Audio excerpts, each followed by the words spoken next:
Today's topic is advanced technologies in waste handling and process. Hello.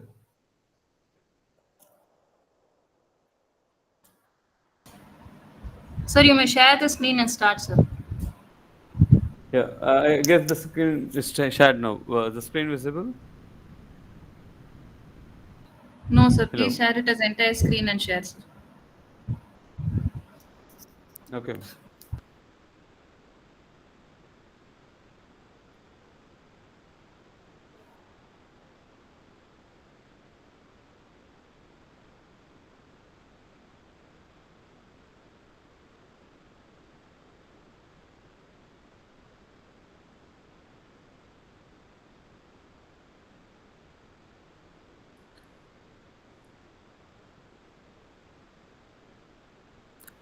Is my screen visible now? Yes, sir. Yes, sir. Right. Thank you. Hello, everyone. I welcome you all to the FTP. On today's topic is advanced technology in waste handling and processing. And myself, G.Arun. I am an assistant professor here in the Department of Civil Engineering.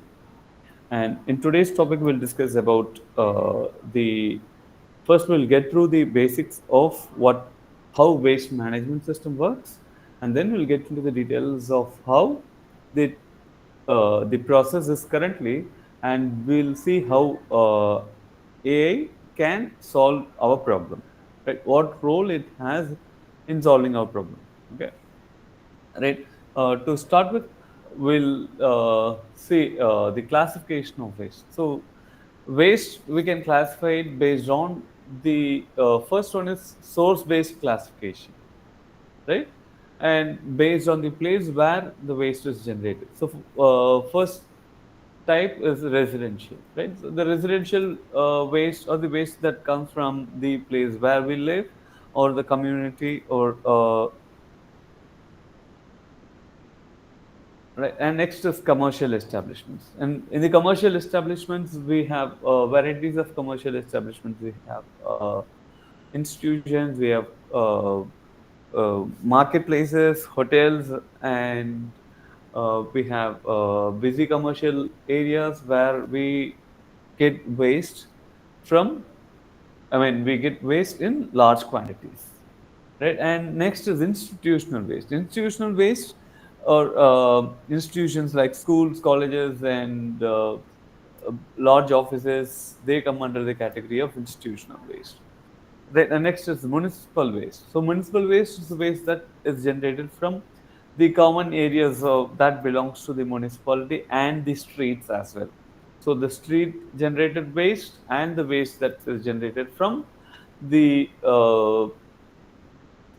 gardens and the trees that are planted along the pavement, and they contribute to the municipal waste, right? And industrial waste. Industrial waste or the waste from the industry, as the name suggests, it's from the industry. We get a varieties of waste from the industries, right? Hazardous waste and other solvents and acids and other chemicals, which are left over. They'll if they're being transported in the container, they will be the remains of the waste that stays inside the container, right? So we need to have a special care for handling these kinds of waste, industrial waste particularly, because there were incidents where there were you know the containers of some solvents were being discarded. Some industries around here in Sriperumbudur and near the locality, they discarded the waste from uh, the containers, and the recycler, they picked up the waste, and when they tried opening it up, and that some trapped gas inside those barrels, they came out, and people died out of asphyxiation. So we should be very careful when we deal with these kinds of industrial waste, and the people who are discarding it, or they are in a better position to know about the waste that they are discarding. So it's their responsibility to do it responsibly. Right, and agricultural waste. So agricultural waste or the waste that comes from the fields and uh, the the the part of the yield other than the useful products, right? They come under the agricultural waste. Okay, and these agricultural waste, or we can either there is a lot of argument around this, where the in New Delhi, where the agricultural wastes, we are very well aware that New Delhi is, it's highly polluted, and they have banned diesel vehicles considering the pollution level.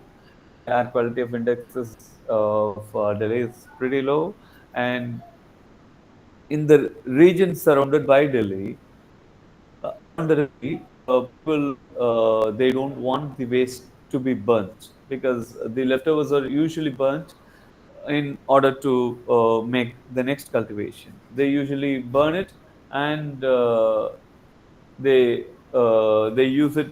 I mean, they do for the next uh, harvesting, right? And open areas, open areas of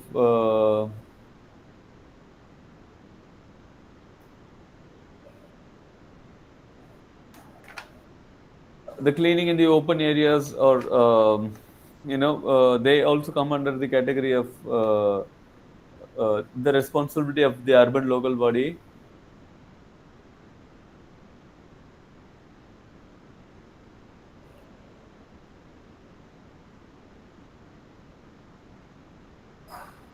And next is type-based classification. So type-based classification is the first one is garbage. So garbage refers to the vegetables and the kitchen waste and other similar waste which are highly putrescible in nature. They come under the category of garbage waste.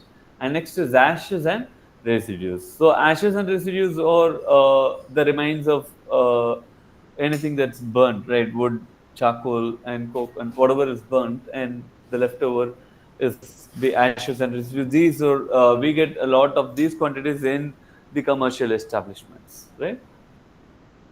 And the combustible and the non-combustible waste, which can be burnt or combustible, and waste which cannot be burnt or non-combustible. So non-combustible items are basically the metals and the what do you call, the cookery items, the dishes that we use in the dishes that we use in kitchen, and the porcelain, and these are non-combustible in nature. And next is bulky waste. So the bulky waste are the large household appliances which are difficult to transfer, and they occupy large spaces, right? And these households are uh, these households bulky waste are generally classified under the category of white goods. Predominantly, they were white in color when they were manufactured. All these washing machines, refrigerators, and the air conditioners, and other dishwashers, and they were basically white in color, so they were called white goods. Now we get in varieties of color. So these white goods are the kinds of waste which are bulky. So all these waste are bulky, but they are not as dense as the other waste. And apart from the white goods, we also have the tires and other branches of woods, and which are being chopped off, and they also come under the category of bulky waste. Right, and street waste. Yeah, we know that the waste from the vacant plots and other gardens, they come under this and the biodegradable and the non-biodegradable. So uh, on a broader scale, so anything that can be convert degraded or decomposed in a shorter span of time or biodegradable, and the non-biodegradable or the inorganic, and they are mostly recyclables.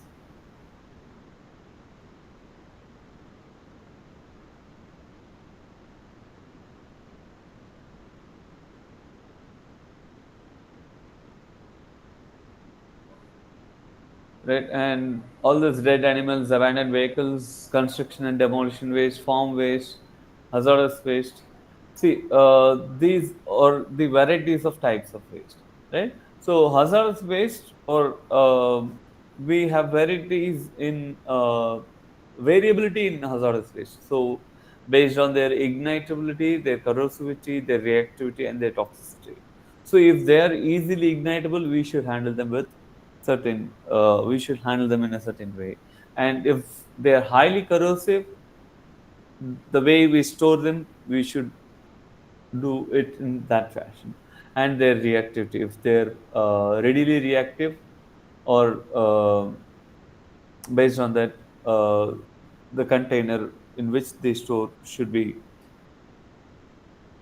done. And their toxicity. The toxicity is so based on their toxicity level, we should consider them the way these wastes are being discarded, right? And other than this, we have pathological waste from the hospitals and certain hazardous waste, and also pathological waste or the waste parts of the human bodies and other stuffs, and the remains of the operated waste. They all come under this pathological waste. And as per the municipal solid waste management rules, a separate uh, method for handling the waste that is generated from hospitals, right? These hospitals, they're a separate vendors who is eligible for collecting the waste from the hospitals. Every area we have designated.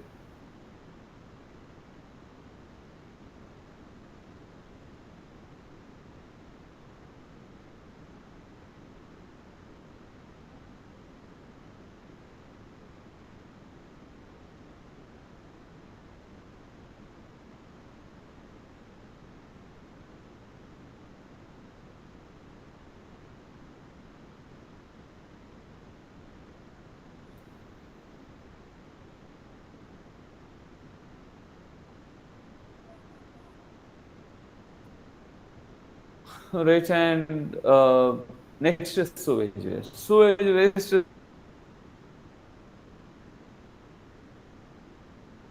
is where we have the waste being generated from the treatment plants. So in the treatment plants, we generally treat the waste, and we what we do is we put it in the sludge drying bed. The sludge is being condensed. We put them in the sludge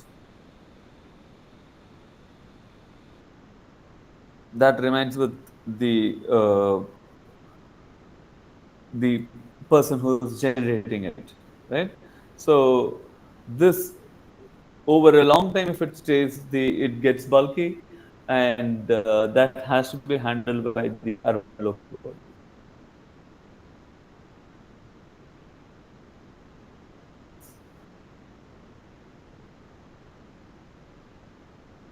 And next is see, so for us to design an effective waste management system, we should know the quantity of waste that's generated and where we have that waste being generated. the distribution of waste generated, what kind of waste is being generated, where it is generated, and how what kind of waste is being generated.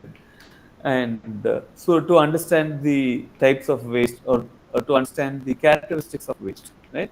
So we need to know the chemical and the physical and the chemical parameters, or the characteristics of the waste, right? So to start with, we'll know the physical parameters. So what are the physical parameters of the waste that has to be studied? So the first one is density.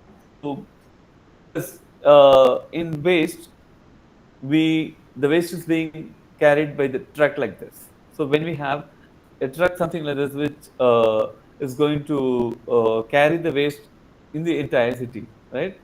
So if it's going to be carried by this truck, uh, the waste that is being generated should be denser, right? If the density of the waste is if the density of the waste is less, the number of trips that's being made will be more, right?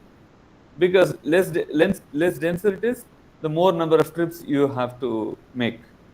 You understand? And if you can make the waste any denser, that can save significant amount of what do you call, fuel, time, and money.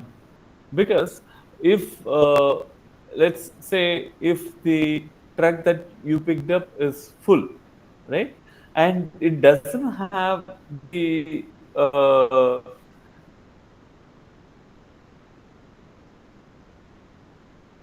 desired weight, because the density of the waste is less, right, it gets filled up quick, and you have to do 2 or 3 more trips to collect the same waste, right? If it's denser, or if we have a compactor which can make it denser, and which, when we keep adding the waste, it gets denser and denser.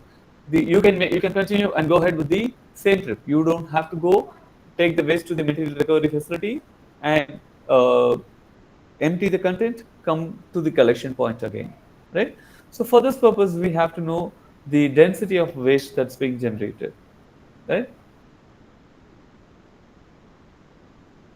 And next is moisture content. So moisture content is where we have because based on the based on the moisture content, we are going to decide upon the treatment process, right? If the waste is if the moisture content of waste is more, it means that the waste is more organic in nature. Okay.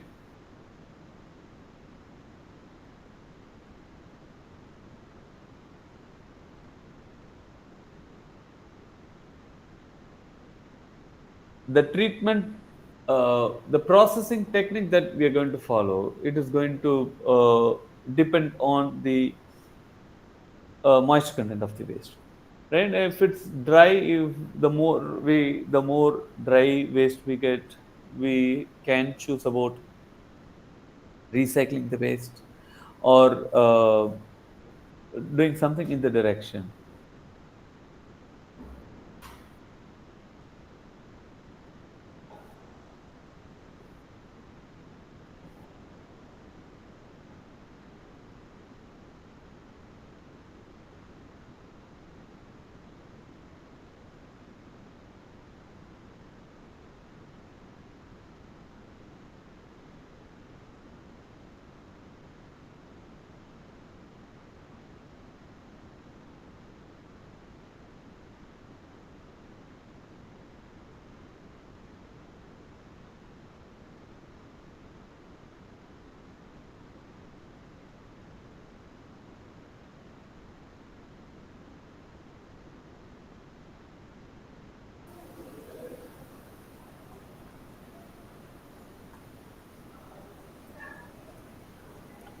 And size of the waste, uh,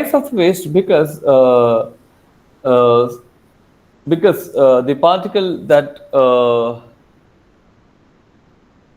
we separate, right? For that, we need to understand the size of waste, because some equipments like this you see here, and here this is where the waste is being generated into different sizes. Here you have the slots at the bigger size, and here you have the slots at the smaller size.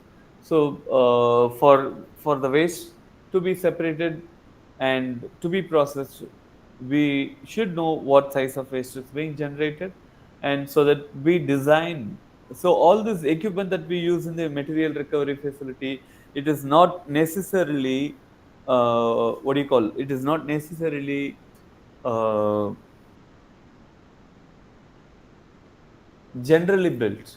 They are custom made, right? Which means that they're going to make that equipment for your facility. Okay, if you tell that you want the shredder of this size to be this long, and they're going to make it for you, right? It is not that they make one thing and they sell it, right? So they are custom made. When you ask them to make in certain configuration, they're going to make it for you.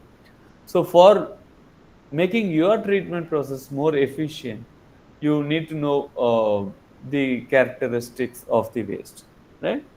So we are done with the physical characteristics. We'll move on to the chemical characteristics. So in the chemical characteristics, the first one is lipids. So lipids are basically the oily substance in the waste, right? The fatty and the oily substance which are present in the waste, they contribute to the lipids. So these lipids are uh, or they have high calorific value. If you can burn them, they support combustion and they produce a lot of heat. So you should consider finding out if your waste has more amount of lipids. You should consider that part of the waste is being moved to the incineration process. And next is carbohydrates. So these carbohydrates are, so why should we know how much amount of carbohydrates are in the waste? Because they are highly perishable in nature. They decompose readily, and once they decompose readily, you can't have them for a longer duration of time. Means that you have to act very quick. So if you don't act quick, they going to that's going to be there is going to be two problems for you. So if you don't act quick, you can't generate manure out of it. Or if you're going for biomethanation, the process has already started. They're not going to contribute to the waste that's being. They're not going to contribute to the methane that's being produced in your biomethanation plant, right? So you, and also they start stinking in a place where they're being stored. So that is uh, that the problem is double whammy.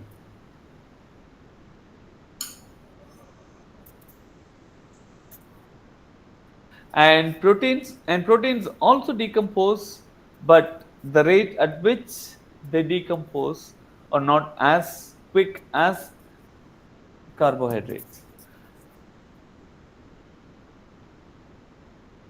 These proteins are mainly found in foods and in the garden waste.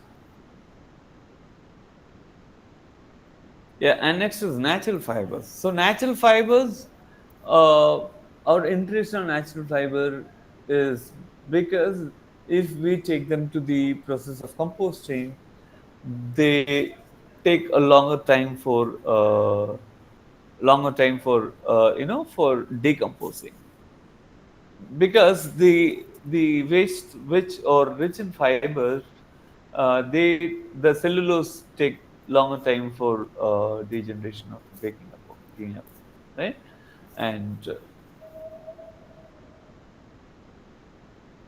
yeah, plastics. Yeah, because so we are interested in knowing the amount of plastics that's being generated, because the plastic can be recycled, and also they have high heating value. They generate about kilojoules, 32,000 kilojoules of heat when per kg of plastics, if when they're taken to incineration. And one more point about plastics.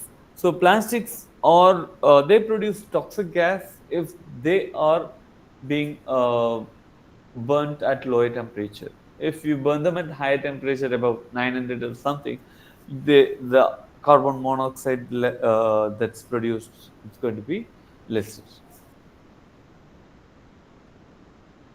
And next is non-combustible. That includes glasses, ceramics, and metals, and dust and ashes, which cannot be burnt. Okay, and the heating value of the waste that's being generated or calculated uh, by the uh, the bomb calorimeter test, and here are the different uh, heating values for the various components of waste that's being generated. The food waste has a very less value of 3,500 to 7,000. The typical value is 4,500. And paper has a good amount of heating value, 11,500 to 18,500. And cardboard, 14,000 to 17,500. And plastics, 28,000 to 37,000. Textile, 15,000 to 20,000. Right? And the varieties of waste, again, it's the component, the table is still continue.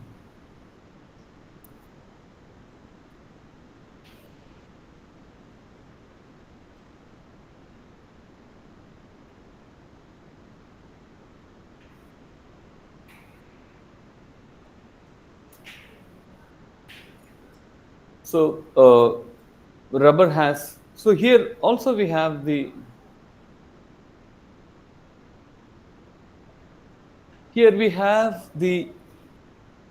residual matter. See, you see here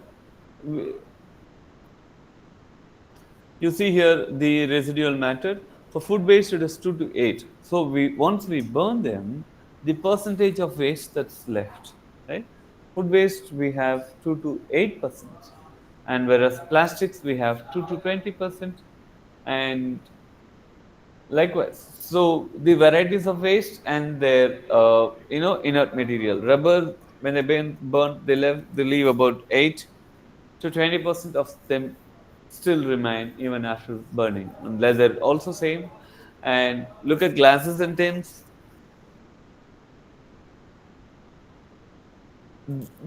They don't burn at all. Glasses, tins, and non-ferrous metals and the ferrous metals, 96 to 99% of them, they still remain even after you burn them, right?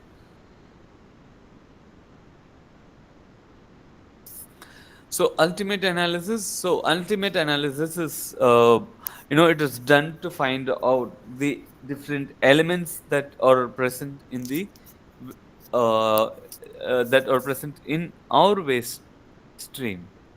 Okay, and proximate analysis. So proximate analysis is to find out the moisture content, volatile matter, and fixed carbon, and glasses and other metals. So what percent of the waste are present? So finding out that is the proximate analysis, right? And next is waste stream assessment. So waste stream assessment is basically for us to decide upon the kinds of waste technology that we're going to adopt, right? For us to determine the kind of technology that we're going to adopt, we should do the waste stream assessment. So the waste stream assessment is finding out what kind of, I'll show you it. I still have a lot of slides, but that the time is running. So first, this is waste stream assessment. So what they do here is they take waste from a community and they're sorting out the waste. It's called quartering technique, right? Everywhere we do, and we divide them into quarter. We take one quarter from one region. Likewise, we get waste from different quarters. I mean, with different regions, and we divide them into different quarters, and we take one quarter from a region. So, and then we do the waste stream assessment. Here you see the waste stream as being, the it's being sorted out, and uh, the people are trying to collect the waste, and they're trying to segregate, and they're trying to find out what percentage of what is what, and doing this is waste stream assessment. Once we do the waste stream assessment, then we can decide upon the treatment technologies, right?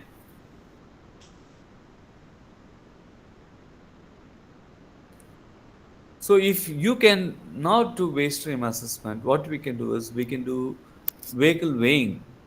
This is the minimum that we can do, because only when we know what is the amount of waste that's being generated, we can decide upon how much space we require, what kind of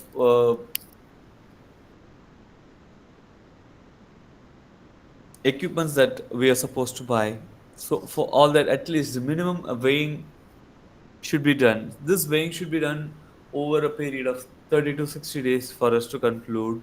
And there will also be a seasonal variation on the kinds of uh, waste that's being, I mean, the weight of waste that is generated, right? In summer you get a kind of waste, and in winter you get a kind of waste, and the weight also varies because basically habits vary during different periods of time. That's going to influence the waste that's being generated. And also you can conduct field visits.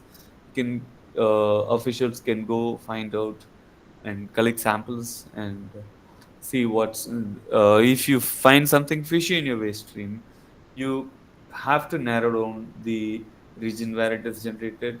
You have to head to this zone and find out where you get the waste from. So in the waste stream management, so this is the most preferred. What is most preferred? Reduction. We don't want the waste to be generated, so we want it to be reduced. When you can't reduce the waste, you have to reuse, right? When you can't reduce the waste, you have to reuse the waste. When you can't reuse it, you have to try to recycle it, right? When you can't recycle, you have to try composting it, and when you can't compost it, you have to try to convert it into energy, right? So basically burning it, right, before. And when you can't even burn it, you have to try to reduce the volume, right? Volume reduction, try to compact it, and then take it to landfills. Landfill is a place where you take the waste which cannot be recycled, reused, or biodegradable. Those kinds of inert waste are to be taken to the landfills. Right.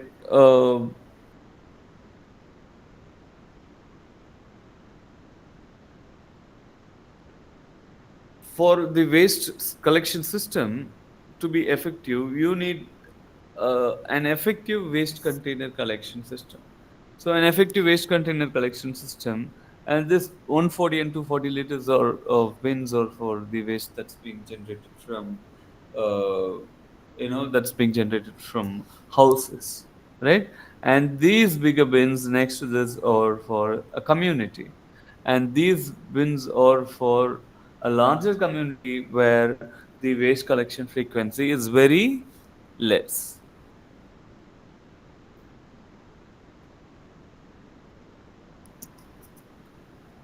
And I'll skip this collection system because the time is short. I'll move on to the technologies.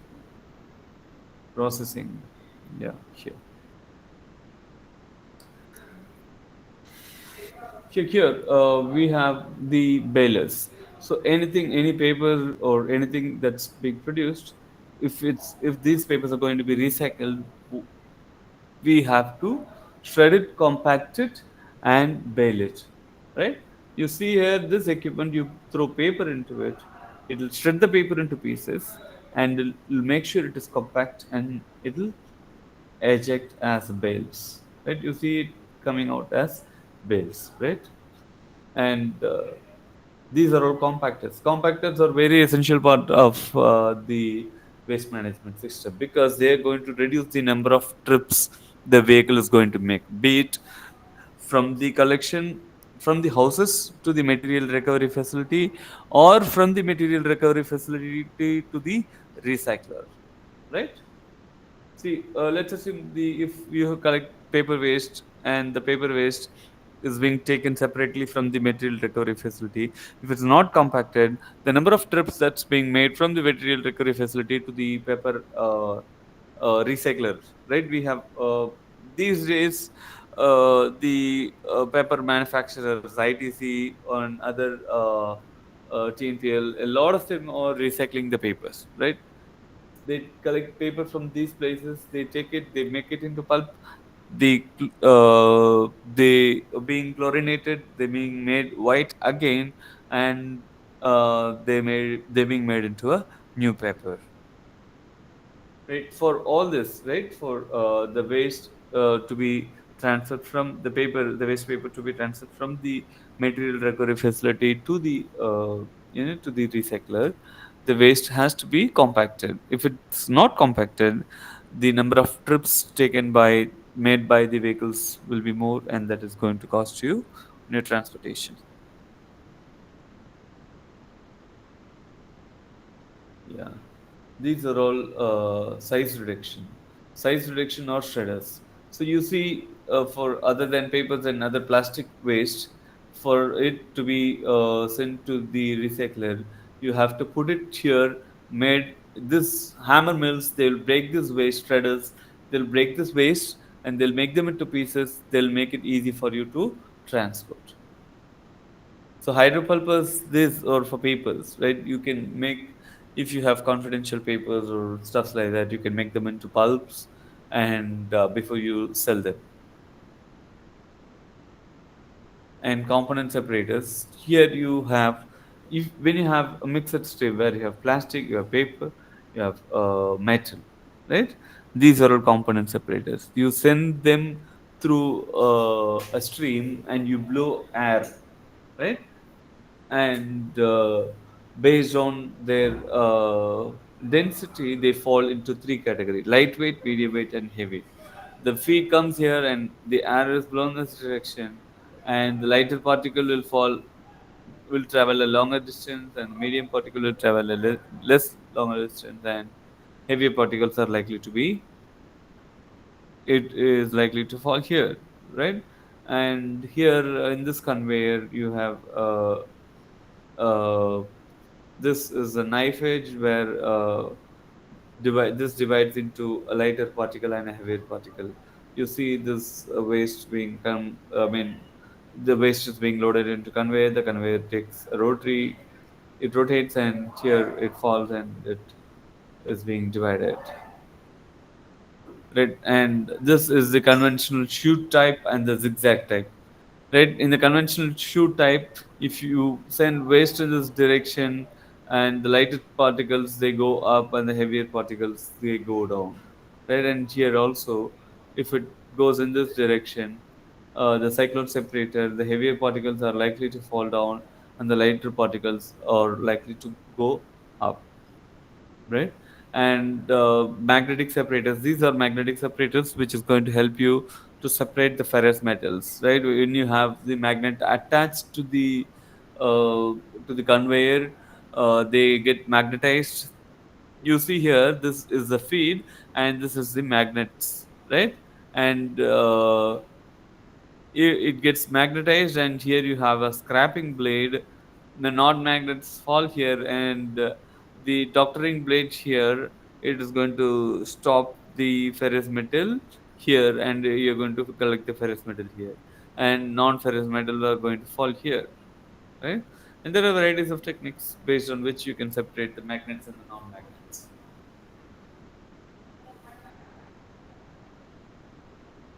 Right, same here. Here you have the magnets. Here, stationary suspended magnet. This is going to attract the ferrous, and they are in the they're placed in the. This is placed in the longitudinal direction. This is placed in the cross sectional direction, and this is screening. So this Stroman screener, this is going to separate the waste of different sizes. right? You see, like it showed you earlier, here you have a bigger particle, here you have smaller particle, and here is where you have displaced horizontally. The space between the disk vary as it passes in the forward direction. And drying and dewatering, this is a direct heat rotary drum where you can send waste inside. There the drying happens and the dewatering will happen. Material recovery facilities, there are two types of material recovery facilities. So one is clean MRF, another one is dirty MRF. Clean MRF does not do the sorting, right? Clean MRF accept the recyclable commingled waste, and they separate, and they do the sorting and stuff, right? Dirty MRF, they accept the mixed waste and they separate out the recyclables to the combination of mechanical and the manual sorting techniques, right? And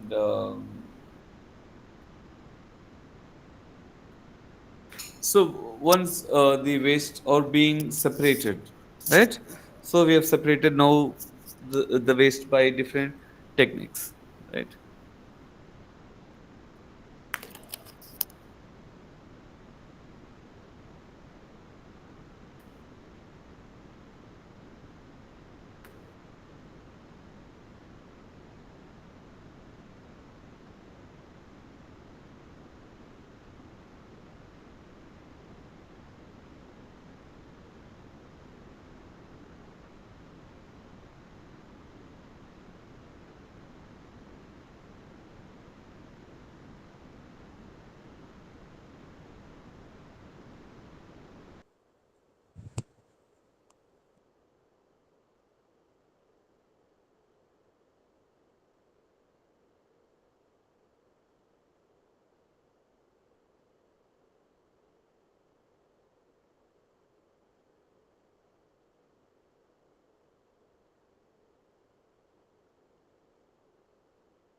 Yeah.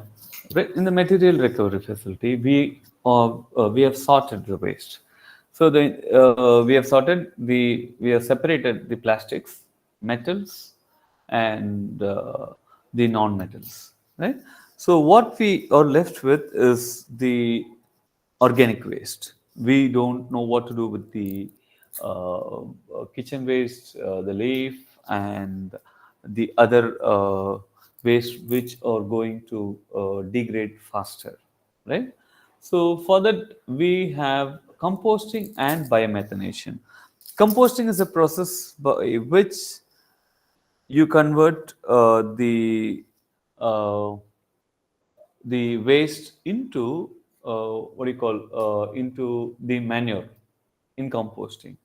Whereas in biomethanation, you convert the waste uh, into methane, right? Once it's converted into methane, you can recover, you can burn the methane, and you can generate energy out of methane, and uh, the your problem is solved. One is you don't have to depend upon the hydrocarbon based energy, and here the crude based energy, and here your problem is solved. Two problem: our dependence on crude is reduced, our carbon footprint is reduced. And one more thing here is the waste which has to be treated is also treated. Your problem is solved. Two problems are being solved where waste is being converted into energy. Here in biomethanation, that happens, right? In composting, the organic matter plus oxygen plus the aerobic bacteria, they convert into ammonia, water, and other products plus heat energy, right? In compost is this is what happens, right? This is the compost site. You make it into a kind of windrow, and you keep supplying oxygen to it, and that also requires certain amount of heat for the bacteria to thrive.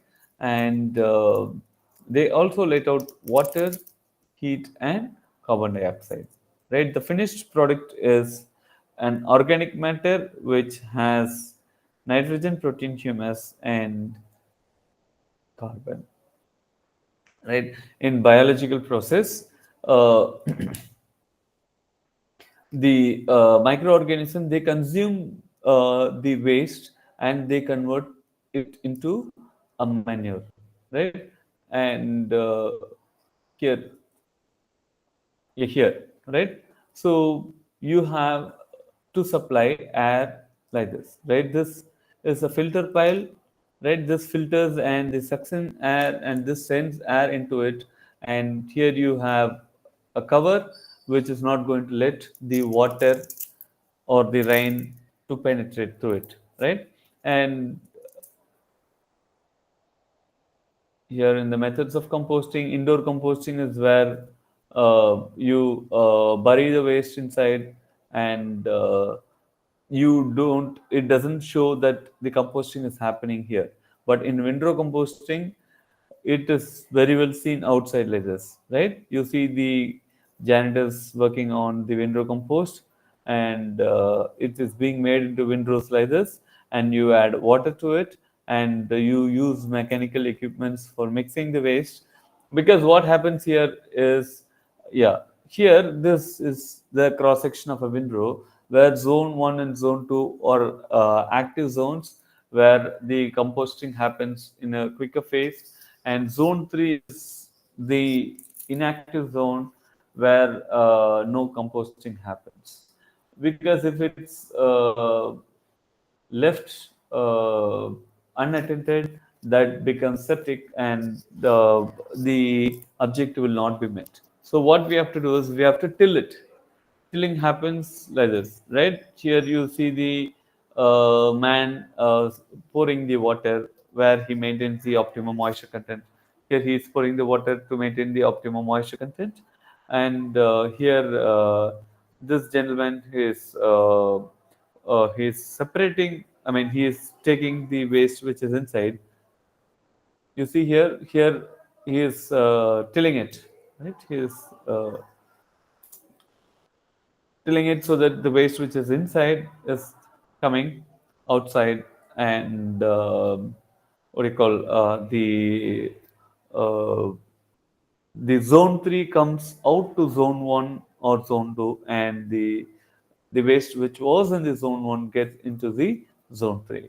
And this tilling has to be done once in a week or once in 2 weeks, right?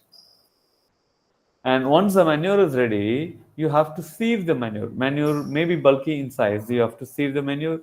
You have to crush it a bit before it's being packaged. And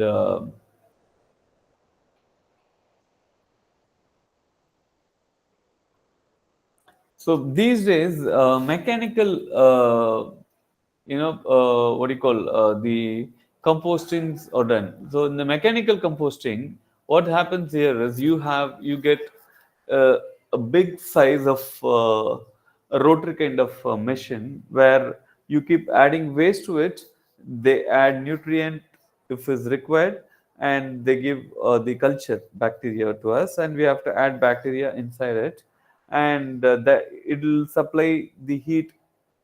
You also have to supply a power connection to it where it heats up to the required level, and the bacteria thrives, and it keeps rotating. It also has a motor which can rotate the rotary, and where the composting happens as a batch. Okay, and biomethanation and biogasification. So biomethanation is the process of converting the waste into a biogas. Right. Once the waste is being generated, uh, we have to the organic waste or to be converted into these organic waste or to be converted into methane if we want to make if you want to recover energy out of it, if you want to recover heat out of it, right? So this biogas has, look at the volume of methane that's generated. The biogas has 70% volume of methane, so you can absolutely burn methane, and remaining 30% is carbon dioxide, and remaining 1 to 5% is other gases. So for this process of uh, biomethanation, there are two types of digesters. One is standard rate digester, where it happens in one tank, right? Here everything happens, right? Here you have a supernatant layer, and and second layer is where the active digestion happens, and third layer is where the digested sludge settles. And in two stage, so here is an high rate single stage digester, where you have a mixer and it keeps continuously mixing, and in it also supplies sludge heater, which makes the bacteria thrive. Okay, so you have this high rate single stage digester, where the digestion happens in a quicker phase. And apart from this, we also have two stage digester, where first stage is completely mixed and second stage is completely stratified. Both stages you get the gas being generated. In both the stages, the gases are generated. In the first stage, it is the cover is fixed, and second stage the cover is floating. So in the second stage, you will get to know when you have more amount of gas, right? It's the cover is floating. If more amount of gas is generated, the cover comes up. It works like a balloon. It becomes bigger, right? And the next technique is thermal processing. In thermal processing, it is being done in two fashion, right? One is straightforward method, is where you take the waste and it gets to the incinerator, and where it is being burnt, and right, you directly burn it, and you have the sensors to find if there is any harmful gases coming out, or if at all, if something is coming out, you have to trap it, and that has to be sent inside the appropriate filter, and also appropriate chemical treatment has to be given if it has to be converted into some other form, right? And next type is, this one is pyrolysis, where you you heat the waste without supplying air, right? You do the combustion around this chamber, around this pyrolysis reactor, and you heat the reactor. Okay, and the waste inside is getting heated, right?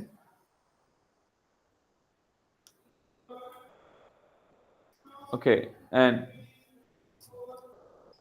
apart from this, the idea is where we can implement artificial intelligence in the waste management, right? So the artificial intelligence can be implemented at various stages. First one is collection stage. In the collection stage, we we can optimize route, right? It is similar to the Ola and Uber, where the driver gets a ride where you have a customer, right? In the similar fashion, the collection route will also enable you to know where the waste is being generated. You can drive the waste directly to it, right? So the bins will have to be fitted with sensors, will have to be fitted with compactors. So the compactor will compact the waste, and the sensors will alert the central system where the vehicle gets alerted that this bin is two-thirds full. You can head to the bin and collect the waste, right?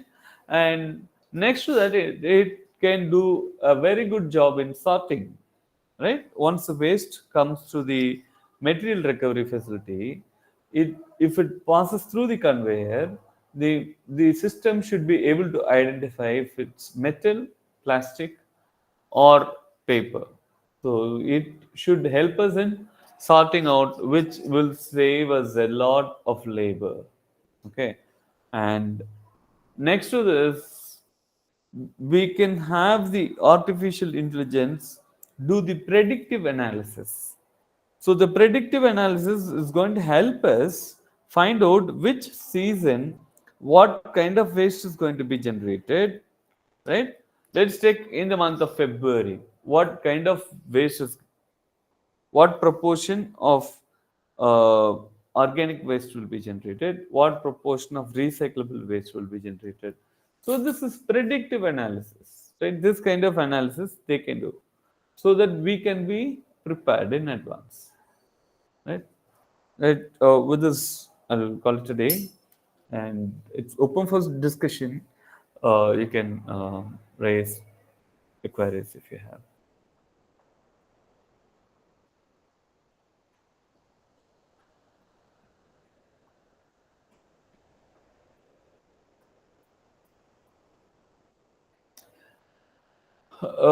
To control leachates, we basically don't have much of control over leachates. We can still control leachates. I'm taking question from the chat box. The question here is from Mangalji. He has asked how to control leachate at dump yard. So dump yard is the least preferred option. It is to be abolished, but when we don't have a choice, a second.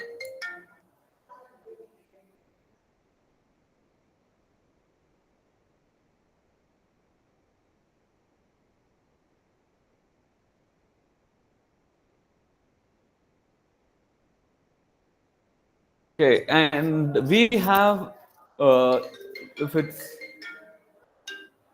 sir, hello. Okay. Right, we have what do you call the well established collection system in case of a landfill, right? Where you have